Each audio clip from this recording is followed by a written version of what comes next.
The world is betting trillions on an electric future, but the entire revolution hinges on a hidden flaw. You may have seen the silver market swinging wildly in early 2026. Analysts called it speculation. They were wrong. It was a warning shot. While everyone celebrated Samsung's new 600-mile range battery, they missed the most important detail.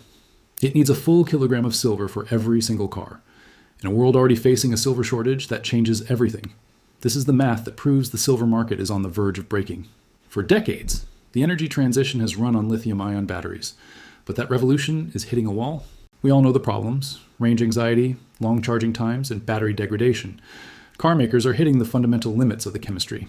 The next level requires something new: the solid-state battery. No liquid, no leaks, just a solid block of energy that's safer, lighter, and holds far more power.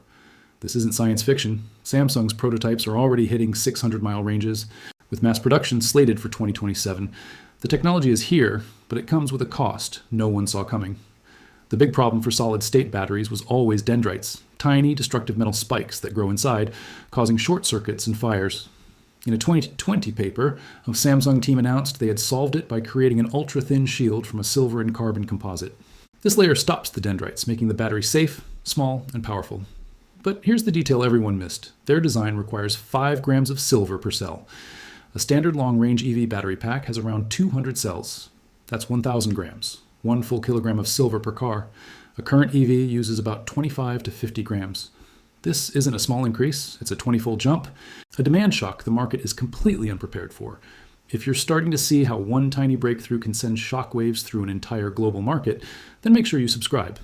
We connect the dots between tech, finance, and the hidden forces reshaping our world. This is the story the mainstream isn't telling you, and it's just getting started. Now for the math that signals a market crisis. The world mines about 820 to 850 million ounces of silver each year.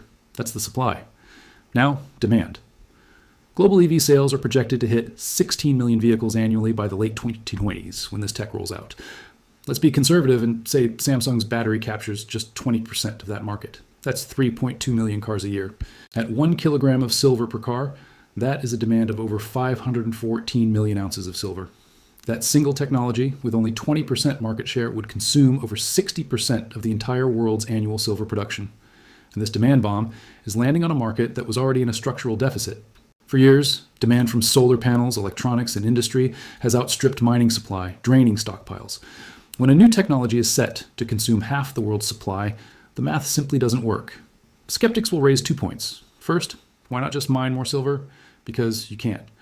Over 70% of silver is a byproduct of mining other metals like copper and zinc. Silver supply is inelastic. It's tied to the demand for industrial metals, not the price of silver itself. You can't just flip a switch for more. The second argument is recycling. But the silver in an EV battery is designed to last 20 years. A car built in 2027 won't be recycled until 2047. The demand is now, but the recycled supply is decades away. Every kilogram of silver in an EV is effectively gone for a generation. If you can't mine more and you can't recycle it in time, the only variable left to change is price. Let's bring it all together. An accelerating energy transition needs a breakthrough battery, and Samsung has delivered it. But this technology has a fatal dependency on silver. The demand it creates is a shockwave large enough to consume the majority of the world as annual production. This is hitting a market that has a fixed supply and was already in a deficit for years. The volatility we saw in early 2026 was physical reality hitting the market. Silver is no longer just a precious metal, it's a strategic metal as critical to this century as oil was to the last. We are witnessing a fundamental, long-term repricing of a global asset, where demand is set to permanently overwhelm supply. The technology is here. The demand is locked in. What do you think this means for the global economy when the true cost of the energy transition is revealed? Where do you see the price of silver heading by 2027? Let me know your thoughts in the comments below. And if you want to stay ahead of these massive market shifts happening right under our noses, make sure you subscribe and turn on notifications. You won't want to miss what comes next.